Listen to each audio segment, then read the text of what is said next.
Bigger than the US by 60,000 square miles, with 1/9 the population, Canada has a lot of space for the felonious fugitive who doesn't mind the country's challenging climate. One such cold-resistant criminal, convicted of a 1987 murder in Chile, North Dakota, is Richard Lee McNair. Having escaped from prison twice, once by hiding in a mailbag and once via a ventilation duct, McNair earned himself a spot on the U.S. Marshal Service 15 Most Wanted list and a feature on America's Most Wanted. In 2007, he was finally captured by the Royal Canadian Mounted Police, which he had narrowly eluded a year prior, in remote Campbellton, New Brunswick. Another flighty federal offender whose name graced the 15 Most Wanted list is Mark Anthony Williams, who escaped from a North Carolina jail in 1999. Wanted for the murder of a 14-year-old girl, he was captured in 2004 in Toronto, where he tried to fool police with aliases before surrendering. Pros: proximity. Wide open spaces and plenty of remote locations provide hideout options to lamsters who don't mind the cold. Cons: also, proximity. If you get caught in Canada, odds are you'll be summarily extradited back to the States. Want to avoid this problem and enjoy a warmer climate? Keep watching.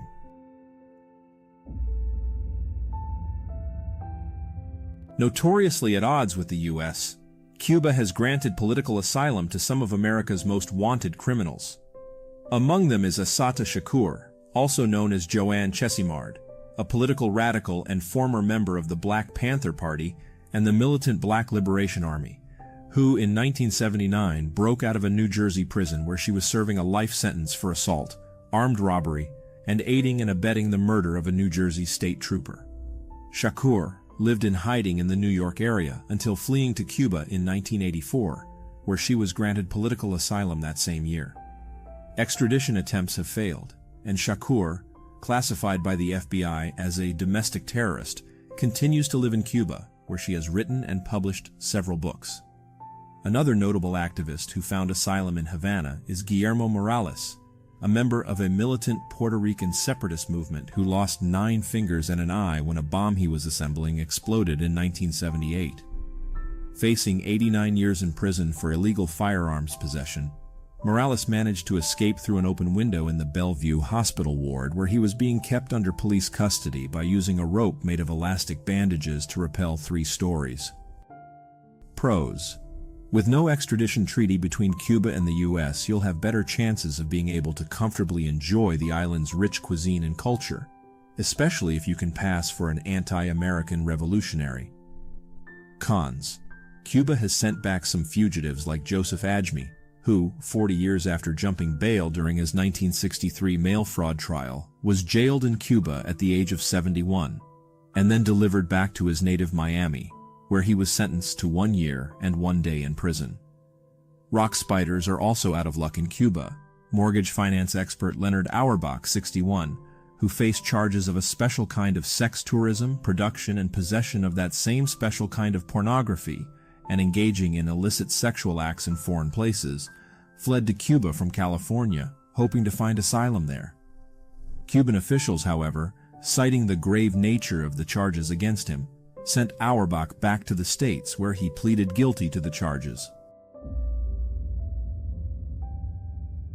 Long held as the #1 destination for chomos on the run, Thailand has stepped up its law enforcement in recent years to pick up pursued rock spiders, such as Christopher Paul Neal, whose swirled photograph made the front page during an Interpol investigation of 12 sexual abuse cases in Southeast Asia. Neal, who was teaching English in South Korea, booked a one-way ticket to Thailand once Interpol, armed with over 200 photographs allegedly depicting Neal and some boys, began a worldwide manhunt called Operation Vico. Neal, who studied to become a priest in his native Canada, was captured by Thai police in October 2007 and served 5 years in prison there.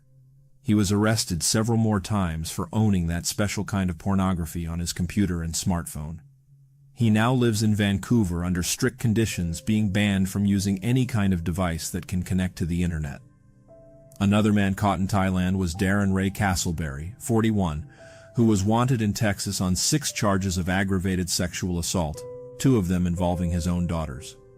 Castleberry was apprehended in a Bangkok shop in January 2009 and brought back to Texas a month later, where he was held without bond awaiting trial. He was found guilty in 2010 and sentenced to 20 years imprisonment. Pros: easily obtained forged IDs and cheap plastic surgery, combined with fairly lax law enforcement practices, make it easy to assume a false identity. Cons: the list of fugitives caught and deported by Thai police is getting longer by the day. In addition to those already mentioned, there's 21-year-old Morgan Michelle Hoke, dubbed the Ponytail Bandit, who was arrested in Thailand, where she fled after robbing 3 American banks. Another popular Asian locale for fugitives, the Philippines boasts a huge, largely English-speaking population of 92 million, making it a perfect place to hide in a crowd. One alleged drug trafficker, James Ricky Perry, evaded North Carolina authorities after failing to appear in court, obtained a false identity, and hightailed it to the Philippines. Perry, whose brash escape earned him a segment on America's Most Wanted, was captured by agents from the U.S. Department of State's Diplomatic Security Service and the Philippine National Bureau of Investigation on July 1, 2009, in Calatagan, a beach resort popular with Manila's rich. Jerome Howard Feldman, who conspired to defraud Florida's Medicaid program of over $1.3 million, was also captured in the tropical archipelago, as well as Timothy Lance of Ohio. An FBI search of whose computer revealed over 3,000 special kind of porn images. Pros: with 7,107 islands, it's easy to keep on the move in the Philippines. Plus, Filipino television, full of soap operas, talk shows, and tabloid scandals, is broadcast in Tagalog and English, so hiding in hotels won't get boring. Cons: since 1996, when a bilateral extradition treaty between the U.S. and the Philippines was put into place, law enforcement agencies in both countries have cooperated to capture and deport accused criminals who have jumped bail or otherwise evaded prosecution. While extradition is a lengthy process, individuals have the option to waive extradition and return immediately to face charges in America, which may be the better option considering the country's notoriously overcrowded and ill-maintained jails. Known for its lush flora and fauna, the small Central American nation of Costa Rica attracts hundreds of thousands of tourists each year. But some who arrive in the coastal paradise are there for more than swimming and bird-watching. They're on the run from the law.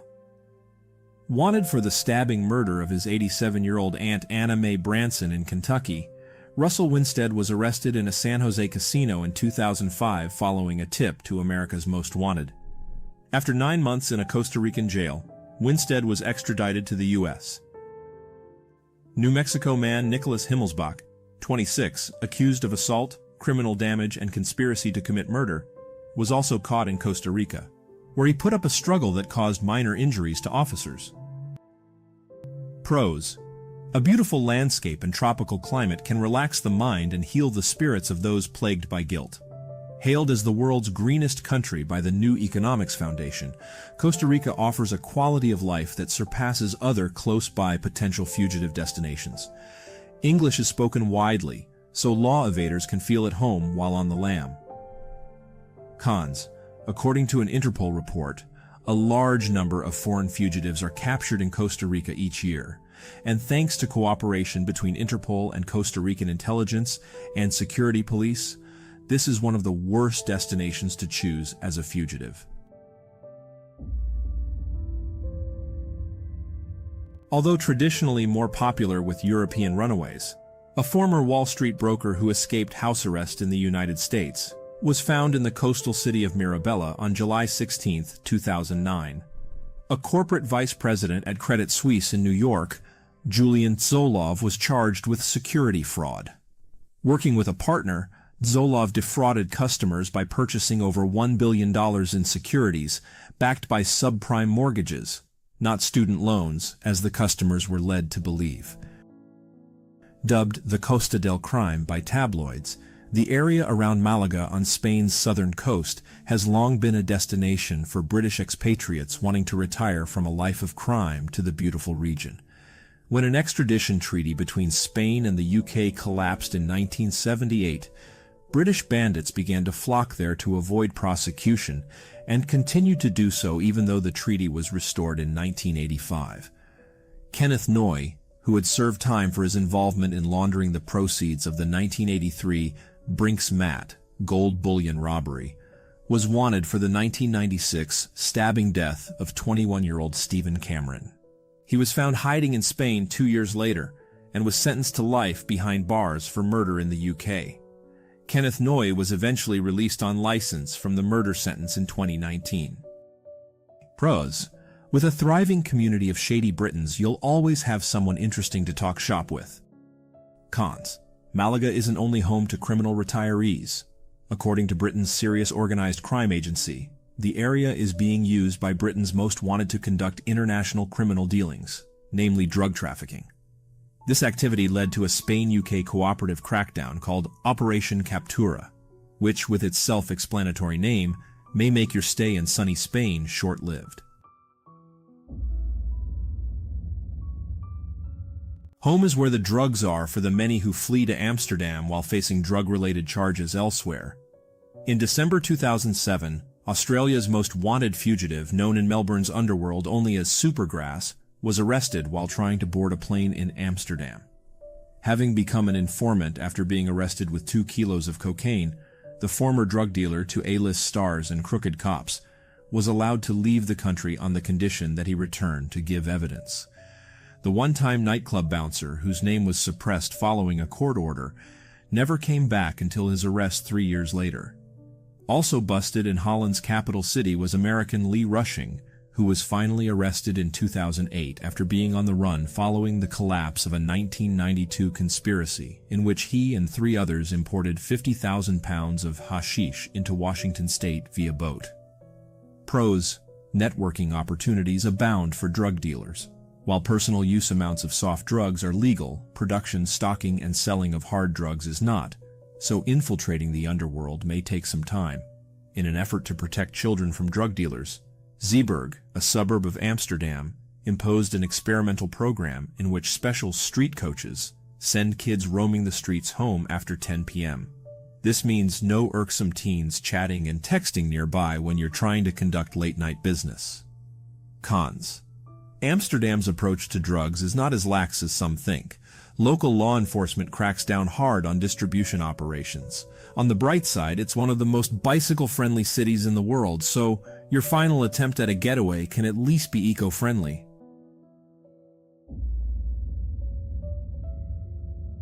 In 1997, Peru opened its arms to one of its own citizens, Evelyn Mesick, who faced charges of intoxicated assault with a vehicle and intoxicated manslaughter with a vehicle in America. While a student at the University of Texas, Mesick allegedly drove drunk and had an accident that killed her 18-year-old roommate Lindsay Brashear and paralyzed another. After posting bail, Mesick fled and is now married with children in her native country. Photos on Mesick's MySpace page, on which Mesick listed drinking as one of her top interests, depicted a happy woman who likes to party and go out. While Brashear's father has stated that he does not want to reopen old wounds by having Mesick extradited, the profile was public long enough to spark grief and outrage in Marilyn Datz, Brashear's mother, who sees Mesick's unapologetically comfortable lifestyle as a grave injustice. After being charged with corruption in Venezuela, politician Manuel Rosales, who ran against Hugo Chavez in 2006 and had participated in a failed 2002 coup attempt against him, fled to Peru, where he remained under political asylum. Pros: some of the farther reaches of Peru are beyond the purview of the state. Law enforcement is limited and barely present, so no one will even know you're there.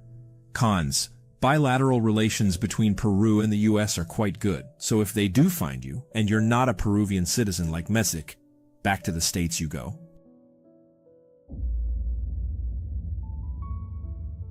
The time-honored choice for the malefactor on the move, Mexico sees an influx of countless criminals into its territory each year. In a highly publicized June 2003 tussle, Max Factor Cosmetics heir Andrew Luster was captured in Puerto Vallarta, where he was living under the name David Carrera, by Dog the Bounty Hunter and his crew, after having fled the country during his trial. In March 2009, Rodolfo Gallegos was returned to the United States to face a murder charge for the alleged shooting of a 16-year-old boy he thought was a rival gang member. Gallegos was 16 at the time of the killing, which took place in Van Nuys, California in 1991. Also captured south of the border was former Marine Corporal Cesar Lorian, accused of the 2007 killing of pregnant Lance Corporal Maria Lauterbach, whose burned body was found buried in Lorian's North Carolina backyard. After tips led to his capture in April 2008, Lorian was extradited to Florida, where he was sentenced to life in prison. Pros: Mexico won't extradite anyone back to the U.S. until the prosecutors vow that they will not seek the death penalty. Cons: U.S. Marshals are well versed in retrieving perps who made off to Mexico. In 2007, they returned 108 fugitives back to the United States. And in January 2008, Marshals managed to capture 2 of their 15 most wanted in 1 month. A popular destination for Depression-era Chicagoland gangsters on the run, Wisconsin remains a go-to spot for many fugitives. John Dillinger and his gang famously hid there in 1934. 82 years before Dillinger, a runaway slave named Joshua Glover made history when he escaped from St. Louis, Missouri, and sought asylum in Racine, Wisconsin. Glover's capture under the Fugitive Slave Act, subsequent rescue from jail by Sherman Booth, and escape to Canada, led Wisconsin to attempt to nullify the act, making it the only state to do so. In 2006, 2 Oklahoma prison escapees on a multi-state crime spree were captured in Wisconsin after a high-speed chase through the Badger State's Monroe County ended with the police's successful use of spike strips. Authorities suspected that Truman Gross, 24, and Benjamin Beck, 32, were headed to Wichita, Kansas, but the runaways, like many before them, headed to America's Dairyland instead. Pros: You can throw on a Packers hat to blend in and forget your worries in the self-touted beer capital of the world, Milwaukee, or head north to Canada. Cons: Wisconsin is of course in the U.S., which means that besides a law forbidding the substitution of margarine for butter in public eating establishments, the same rules apply. So whichever pesky law you're running from, it's likely eventually to catch up with you in Wisconsin. As you can see, none of the destinations presented in this video are bulletproof. There are actually some safer options, but you would have to know people and have some money to make it work. This is where our sponsor comes in, Hoover Vacuums. You can call my guy and tell him that you need a dust filter for a Hoover Max Extract 60 Pressure Pro vacuum, and he'll take care of everything for a price. And if you click the like button, you might get a 10% off on that filter. I'm kidding. This was not a sponsored video, but the guy is real. I've seen him on Netflix. Oh, and remember this guy? He was the first presented at the beginning of this video, the one who fled to Canada after escaping from prison.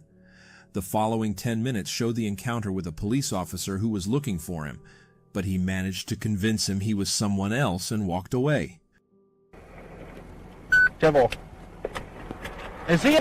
You live around here, bud? No.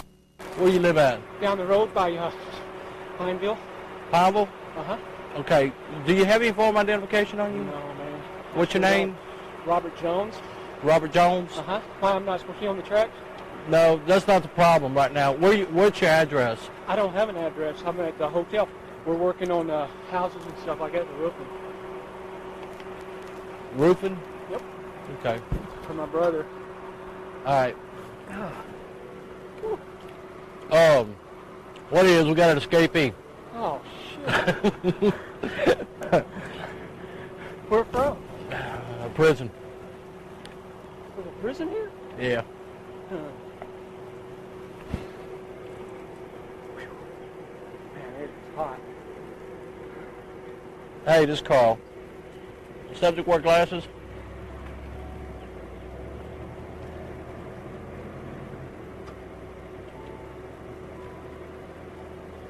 Nothing about glasses.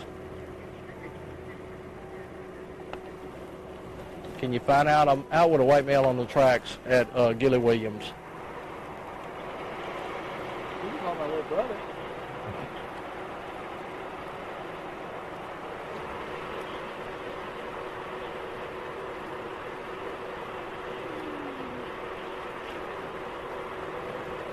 Where about?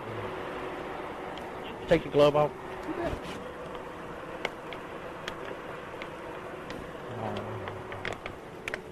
Any tattoos or anything? Flip it over. No, no, he's clean. I know something. I'm 50 years old. How old is your guy? You're how old? 50. I was born in 56. You said born in 56. 58. Any kind of details you can give me, huh?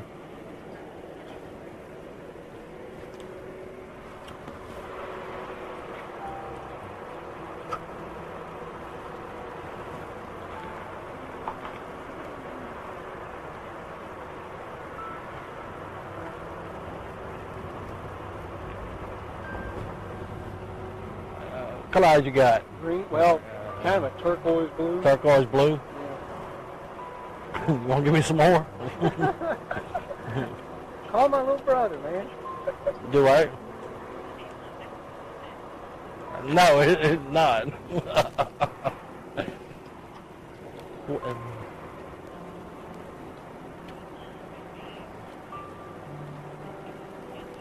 Yeah.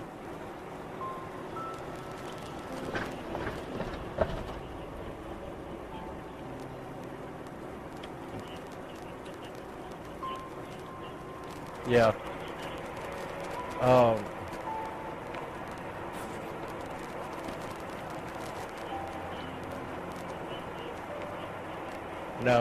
No, it's, short hair. My guy's got skin cut hair. He's got a beard, well, a goatee like. How old's that picture?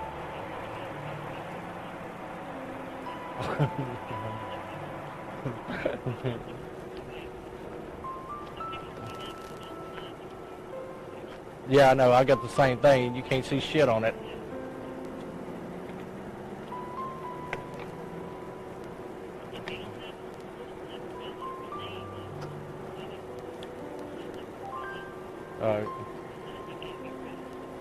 What kind of scar?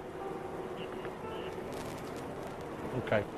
All right. Let me just verify. He says his brother's staying at the motel. Let me verify that, and if so, I'll just cut him loose. All right. Thanks. I guarantee I'm not. You know the bad thing about it? What's that? You're matching up to him. Come on. Well, that sucks, doesn't it? Yeah. Where are you staying at? That Titusville or Titus Inn?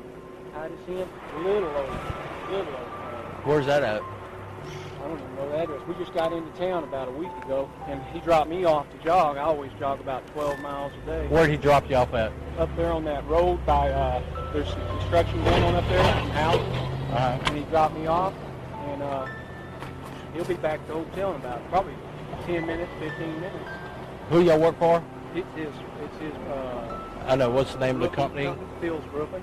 Okay. Phil's Roofing. Did you go through a briar patch or something? Well, yeah, roofing.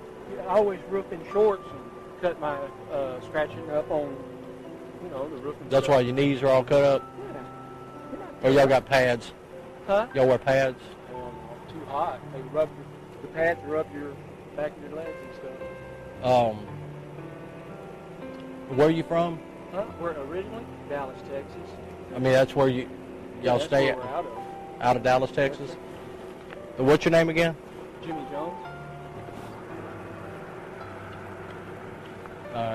Put yourself in my position. Well, yeah, but I'm not. I know. I'm not throwing you against them. Reason to escape me? Hey, you wouldn't believe what them guys do. I mean, they got years and years to think about how they're gonna do it. Now, when I crossed the tracks down there, I saw you running. I said, "Well, how lucky can I be?" No. I'm not no prison escapee. How far you got to jog to? Pineville. Hopefully, it's on these tracks. I'll jog. You gonna hit? Huh? Or you don't know where you're at? Yeah, I'm at Ball. No, I'm talking about you don't know where you're at as far as how far away you are from Hamel. Well, I would say it's 8 miles. I'm trying to think where you're gonna hit out at. Well, Procter and Gamble. Right through Pineville, right? Right, you're gonna be right there at Procter and Gamble. Walmart and all that stuff. That's yeah. where you. So, Where's y'all's motel at?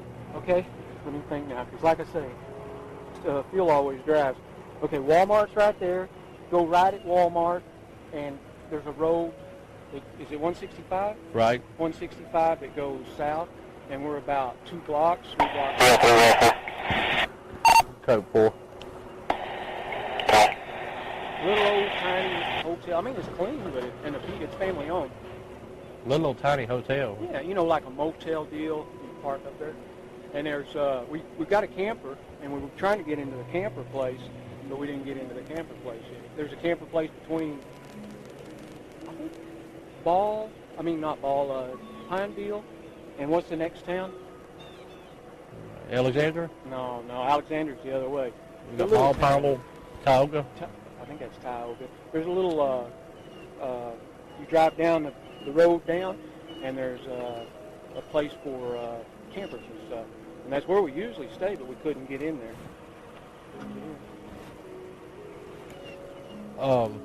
I promise you, I'm not no damn Chris and Escape. You'd have done run by now. You know that yourself. You'd have done run by now. No.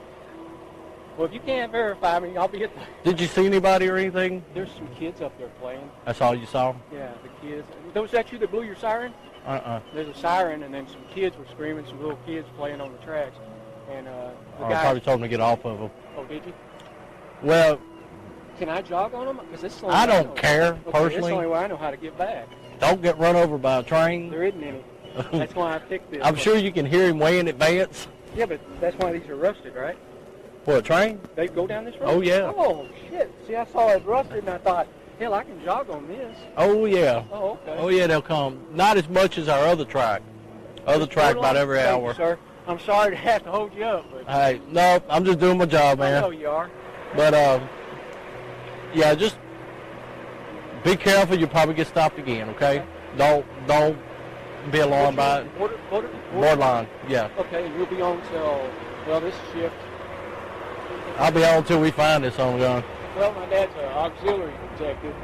Where at? In Dallas. Oh, okay. The posse is what they call it. Yeah. He's 70 years old, and he's been doing it since 63. Still enjoys it. Man. Yeah. But if somebody else stops me, I just have them call. I mean, they're going to go through the same spiel and everything with they you. Can call you. But, yeah, I mean, don't be alarmed by it. Don't be upset about it. You know, they'll just stop you for a minute, check you out and everything. But if you do jog again in the future, carry some ID with you. See, I'm sorry. When I was in the military, we never carried our ID on base and stuff. So. On base is different. Yeah, I know. You know, they assure you if you can cross on, you got something.